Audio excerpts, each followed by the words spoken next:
Bago mag-start yung film, pinakilala muna yung mga actors na gaganap. This is starring the amazing Sid Lucero, Beauty Gonzalez, Marco Massa, and Aiden Tyler. And syempre directed by the amazing Carlo Ledesma. Hi Direk, the Kenneman!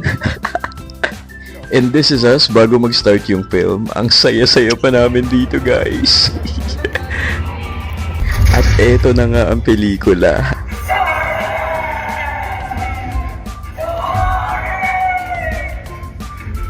As a matatakotin na person, ang dami kong gulat dito guys.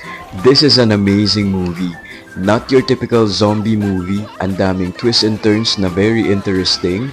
A slow burn movie pero pagdating sa gitna at sa dulo, napaka-intense na mga eksena. Kailangan yung panoorin to guys, sinasabi ko sa inyo. After ng film, nagulat kami dahil biglang tumaas yung wall sa kanan namin and smoke started to appear. Tapos